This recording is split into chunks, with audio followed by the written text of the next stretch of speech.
believes it's okay to traffic another human being for sex. We will not stop. Recently, our human trafficking squad conducted an undercover operation to identify victims of human trafficking and apprehend their traffickers. And they did just that. Our first survivor is barely 20 years of age. She met her trafficker on a dating app. He reached out to her and convinced her, enticed her to move from Jacksonville to Tampa with the false promise of a better way of life. He immediately exploited her insecurities and vulnerabilities.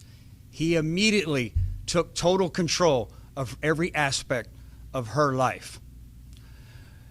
She had a daily quota that she had to meet. She had to earn at least $1,000 a day. And when she didn't, she was physically struck, violently and sexually abused even more. Our undercovers placed an ad on the dark web for an escort service.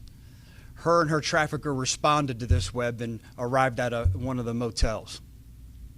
She comes up to the room, and when she was met with our human traffickers, when she was met with our human trafficking squad, she immediately broke down. She immediately became overwhelmed with emotion, confessing that she was being trafficked against her will. We walked downstairs to the lobby where her trafficker, 31-year-old Ronell Fentress, was anxiously awaiting for her and her money. He was placed under arrest. He is charged with human trafficking, deriving proceeds from prostitution, forcing another to become a prostitute, and violation of probation, fleeing to elude. He's an early releasee from prison. He is no stranger to trouble. He has 19 felony charges with 3 felony convictions and have served some time in federal prison. My hope is that he will never be afforded the opportunity to be released from prison ever again. Our second case is like a plot out of a scary movie. It is that horrible. Our second survivor, this victim, has been trafficked for over the last 15 years.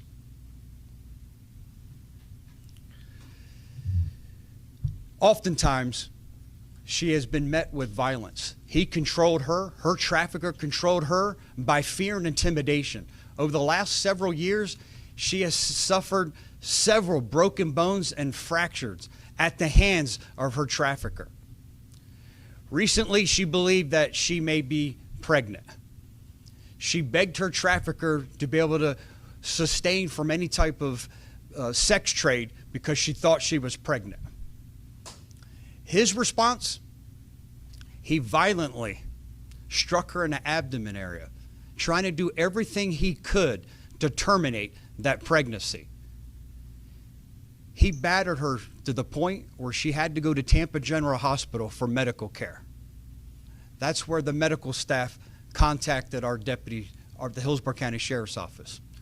One of our deputies, and thankfully all of them have extensive training in identifying the symptoms of someone who may be trafficked, responded.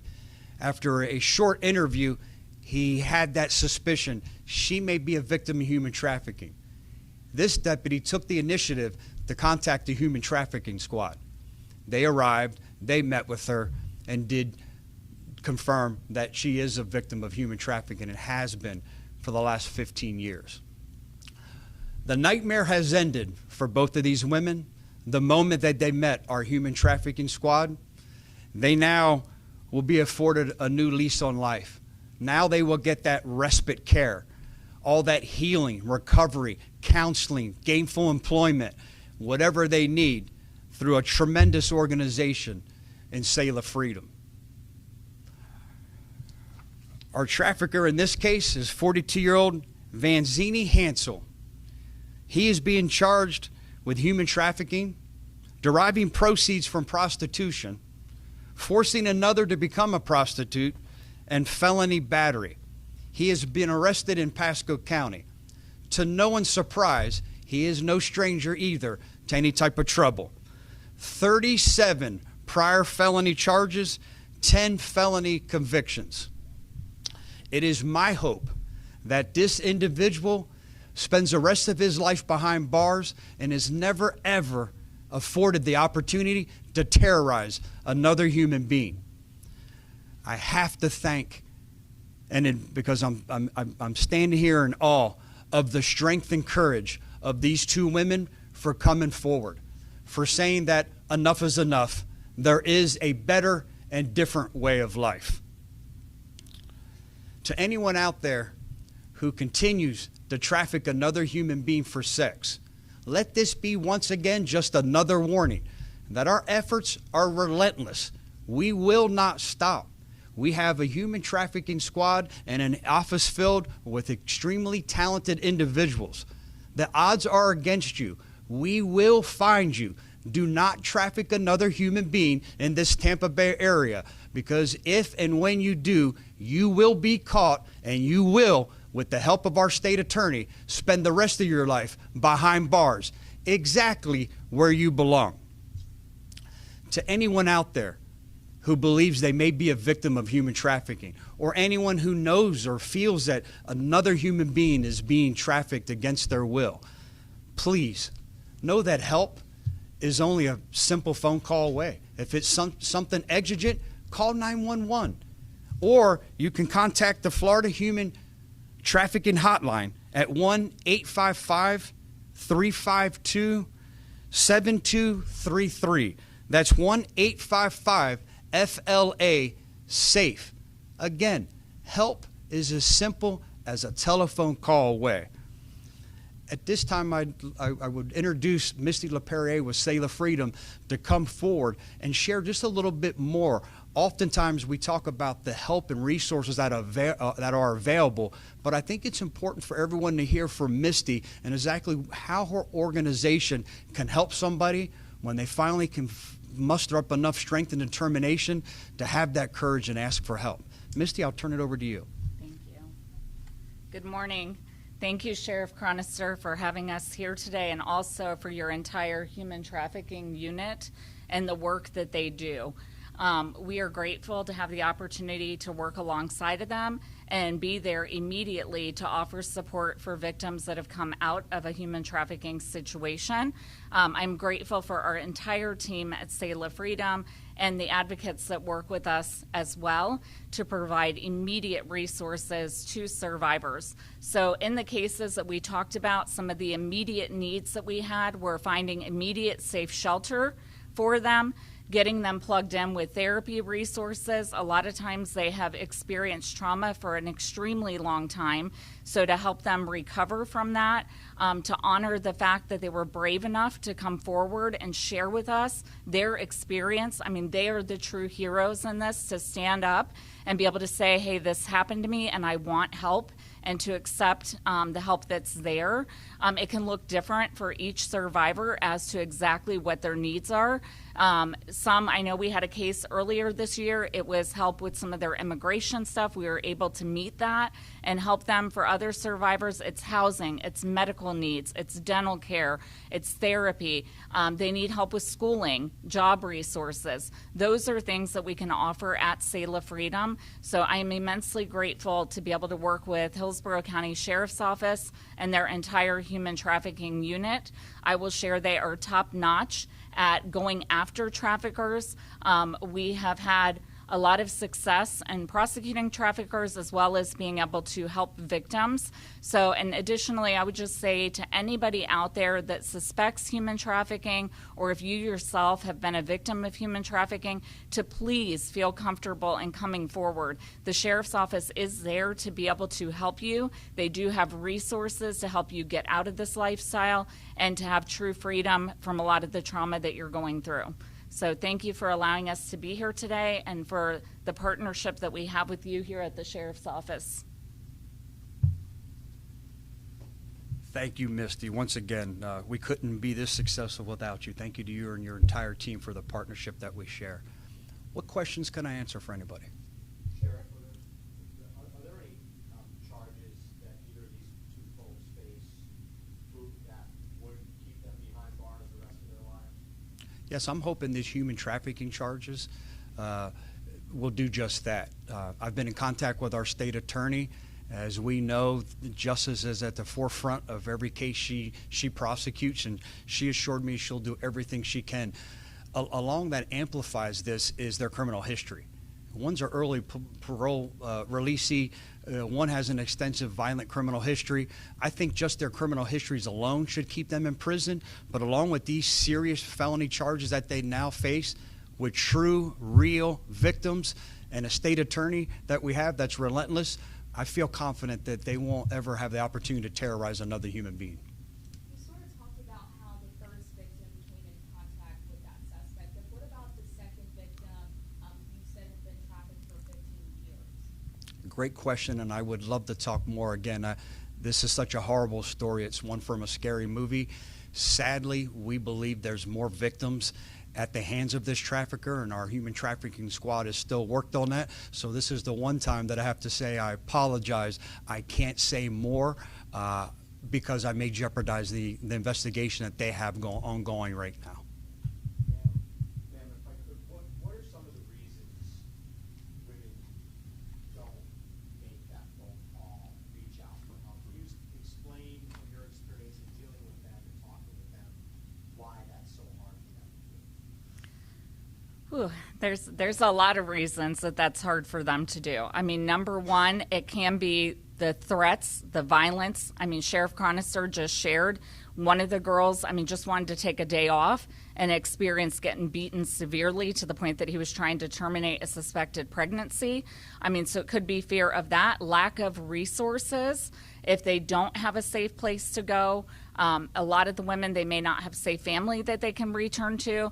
And I just want to highlight as well, it's not just women. This isn't a crime that just affects them. We know sometimes that men and boys are also trafficked. And in the case of like a victim getting out, sometimes there can be trauma bonds, right? They fooled them to believe that they're in love with their trafficker. So those are some of the reasons.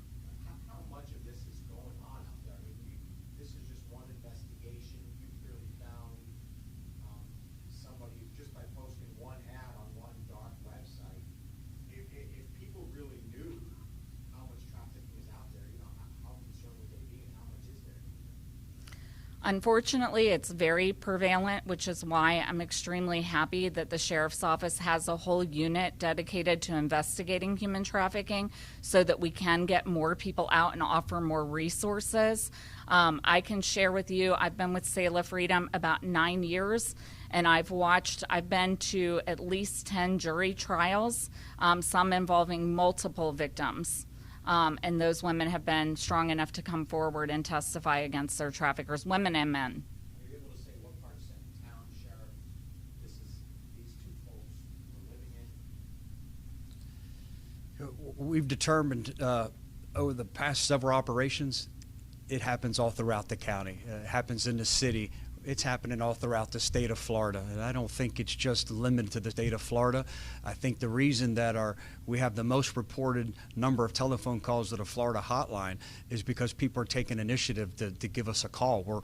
We're becoming such a strong advocate for yes, the enforcement part, but the awareness, the education, and as well as the treatment, combating this on several fronts. Our human trafficking squad is very active.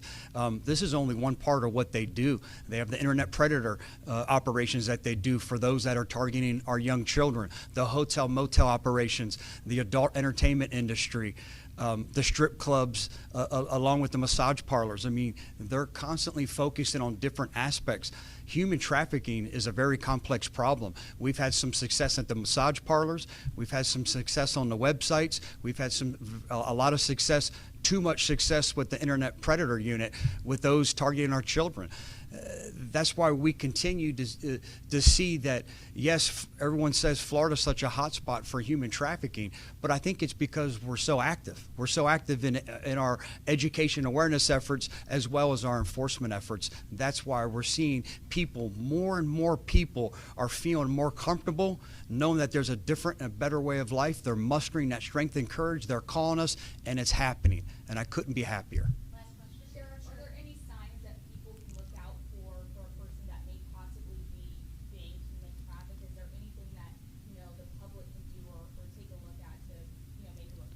Great question. The biggest sign that we're seeing is when you ask someone a question. If you see someone out at a restaurant, if you see someone at a hotel, you see someone that's out, and that person you ask a question is never allowed to answer their own question. Everything that is asked has to go through their trafficker. That's the biggest identifying sign that we're seeing. We had a stolen car, and our deputies did a good job recovering the stolen car, and both of them were arrested. It was her trafficker and the victim of human trafficking, but the deputy felt something was wrong because every time he would ask her a question, she was looking at the trafficker. She wasn't allowed to ask her own questions or answer her own questions. That's the biggest sign. People who aren't free to move and free to speak on their own. That's the biggest sign you'll see. When you ask someone a question and they have to look at someone else because they're not allowed to answer, because they're in such fear and intimidation of this psychological and physical abuse, there you're going to have your answers. I'm sorry. I know you are at the same time answering, and you guys came in just a... Yes. What we wanted to ask is sometimes these cases, the victims don't make that first call. So just the importance of your deputies being able to recognize and ask the right questions that people that may seem like they're part of the crime might be victims. Because I think that's a lot more nuanced than people may realize. Very valid point. I will tell you that a lot of times the last people that these victims of human trafficking trust is law enforcement. And when we first started this almost 6 years ago, when I became the sheriff and I saw what was happening in Atlanta preparing for the Super Bowl, or during the Super Bowl there, and I knew we had to become a little more active as the Super Bowl was preparing to come here 2 years later, we knew that we had to become more active, and we saw individuals who were feeling more comfortable coming forward. What we found is the last thing they wanted to do is talk to law enforcement, right? Because you're not going to be able to help me. You're just going to get me in more trouble. You're going to cause me to be beat more by the person that's trafficking me. That's why when I stand here today and tell you how proud and grateful I am to partner with organizations like Sail of Freedom, they were a game changer for us, because some of their staff are people who used to be victims of human trafficking themselves, and now they're advocating, they're sharing, they're paying it forward by sharing their experiences with other women. So now we have our secret weapon. Now when it comes, Sail of Freedom and Misty and her team, when we do these operations, they're with us. So as we make contact with possible victims of human trafficking, they're right there. They're right there on scene. At times, we do the smart thing. We back out and let them have the conversation. We let them have the conversation. They build the rapport. And I think our human trafficking squad, along with other deputies with their advanced training, is starting to learn that the biggest obstacle is building that rapport. And we learned a lot from Misty and her team how to build that rapport. And I think that's why over the last year and now this year, we're rescuing more victims than ever before. And it's a lot goes back to your question, very valid point, is establishing a rapport with individuals, gaining that trust and confidence to take that giant leap forward, knowing that there's a different way of life. I'm sorry, did the second one come from a tip? Are you able to say that? I know you can't say how it was. No, we were contacted by the hospital. We were contacted by the hospital because of the degree of injuries that she sustained. So they contacted the sheriff's office. That's where a deputy came and said, hey, something's not right here. Those signs that we were talking about, there's some signs here. And the human trafficking squad was able to respond along with Misty and her team, establish that rapport. And again, couldn't be more ecstatic and prideful that we rescued another woman out of the grasp and binds and slavery of human trafficking. I forgot you said that. Sorry. No problem. Thank you, everyone. Have a good day.